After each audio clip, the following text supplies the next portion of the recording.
My name is Jasmine Begum.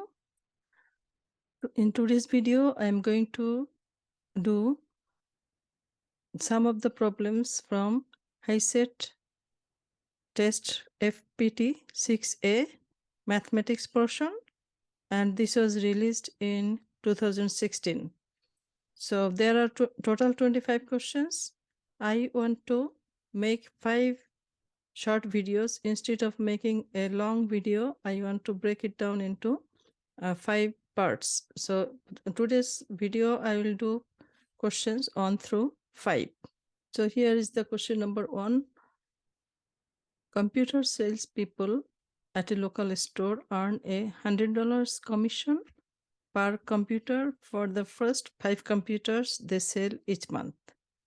For every additional computer they sell during that month, the commission per computer is 1.5 times the rate for the first 5. Which of the following is the total commission earned by a salesperson who sells 8 computers in a month?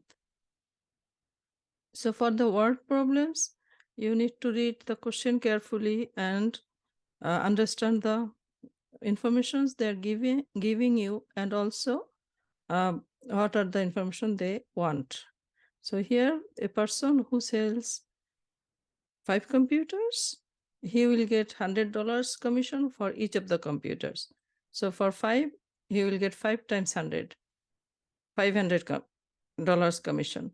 Now, in addition to 5, whatever he sells, he will get 1.5 times of the commission for the what he was getting for the first 5.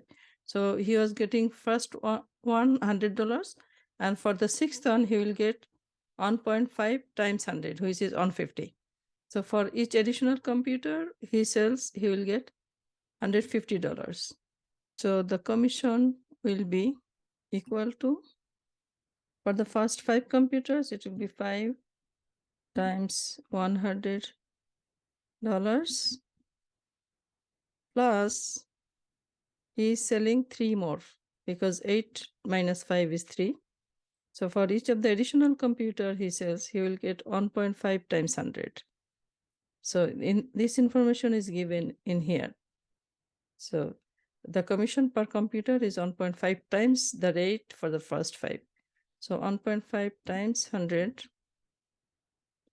this amount he will get for each of the additional computer. So how many computers he is selling over 5? So 8 minus 5. Now in the next line, if we do 5 times 100 equal to 500, plus 1.5 times 100 is 150 times 3. 8 minus 5 is 3. So it will be 500 plus 150 times 3 is 450. So 500 plus 450 equal to $950. So the right answer is right here, C. C is the right answer for this one. Question number 2. Which line would be best fit the data shown in the scatter plot? As most probably you know that a scattered plot will look like all the points are scattered here and there. So you can't draw a straight line covering all the points, but the line can be just in the middle of the scattered points, so that almost like equal number of points will be on top and below. So A does not look like the best fit line. B also is going below actually, so more points on the top of the line. So this is also not the right graph. If you look at C, that is also like more points on the top than below. D looks like fine because there are almost like same number of points on the top and below, and it goes right through the middle of the points. And E has also less points on the top almost none on the top and most of the points below the line. So the correct answer here is D. This is the best fit curve. So D is the right answer for question number 2. Number 3 is asking, in the standard XY coordinate plane, for what values of X will the graphs f of X equal to absolute value of X and g of X equal to absolute value of X intersect? So if you look at the two equations, it's y equal to absolute value of X and again y equal to absolute value of X, like the function equal to absolute value of X. So these two graphs will be exactly the same. So if you draw the graphs on XY plane, it will look like this. It's like a V and passing through the origin. So both the functions will give you the same graph if you plot it. So the answer is the last one, all real numbers of X. For all real number of X, the graphs should be intersecting, meaning they are exactly the same graphs actually. So is the right answer. So question number 4 is asking you, which graph could represent the relationship between X and Y if it is known that Y always decreases as X increases? So to answer these questions, you need to know when the relationship between X and Y. So when X is going up, Y is also going up. The graph will look like this one. So as if you are going up a hill, so it will go from left to the right. That means they have a positive relationship. As X goes up, Y goes up. But if you see the graph like this one, they have a negative relationship, meaning the slope of the graph is negative, as if you are going down the hills. So as X goes up, Y goes down. So for example, if you look at here, the X value is right here and Y is right here. But if you increase X, like for X is here and Y is here, if, as you can see, X goes up, Y goes down. So that is a negative relationship. So this is the graph actually we are looking for. And for this one, it goes up and crosses a peak and again goes down. So this is not the right answer. And this one, as X goes up, Y goes up. This is also not the right answer. Let's look at this one. This one actually is going down as X goes up, Y goes down, but not at the same rate like here. It is going down rapidly, it is going down slowly. And here it is also going down, but little bit more like than this one. Slope is different for these two lines, but it is also going down, but with different rate. Here the rate is different, here the rate is different.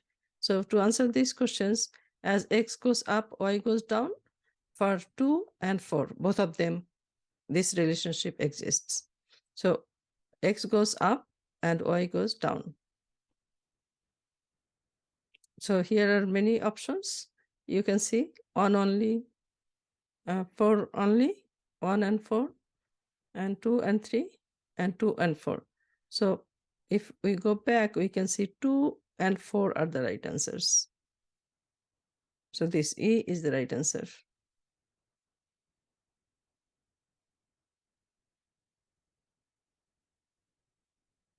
Question number 5 is asking you, what is the coordinates of the vertex of the parabola presented by the equation? So to answer these questions, you have to have knowledge about the parabola and also how completing the square.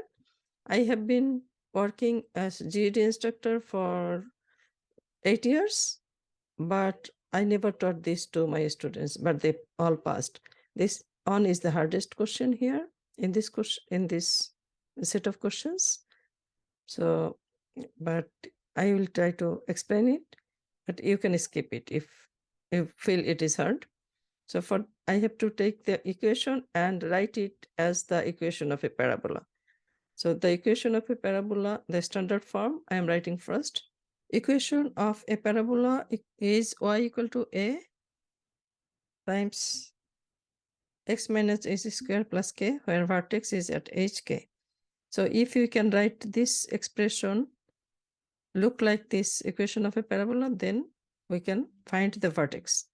So from here, if you look at it, you can see that we can divide each of the terms by -5, meaning we can factor out -5 so that we can do a complete a square and then find the vertex.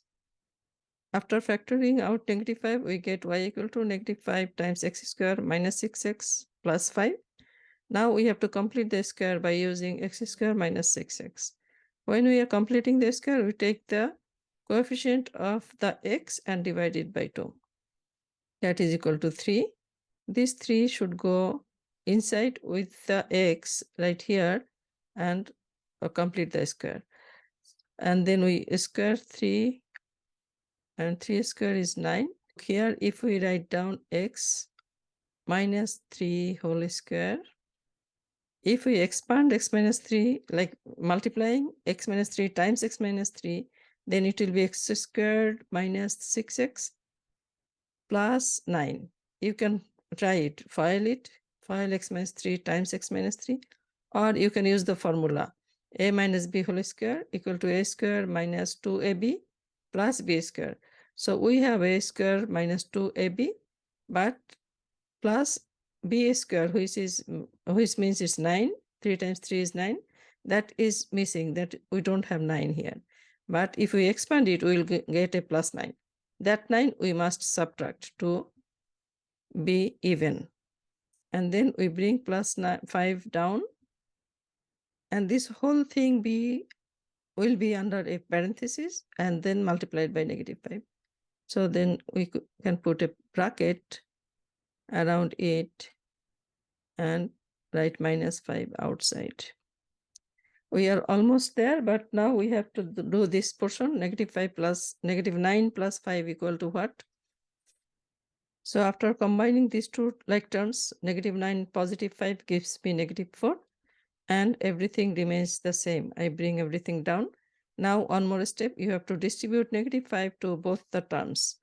And in other words, we are going to remove the bracket. So here we get y equal to, so after distributing -5, we get y equal to -5 times x minus 3 whole squared, and -5 times -4 is equal to plus positive 20. So now if we look at this equation, it looks like the equation of a parabola like this one. You see my a is -5 and x minus h, which is h is -3, h is 3 and k is 20. So I can write from here my vertex is 3 and 20.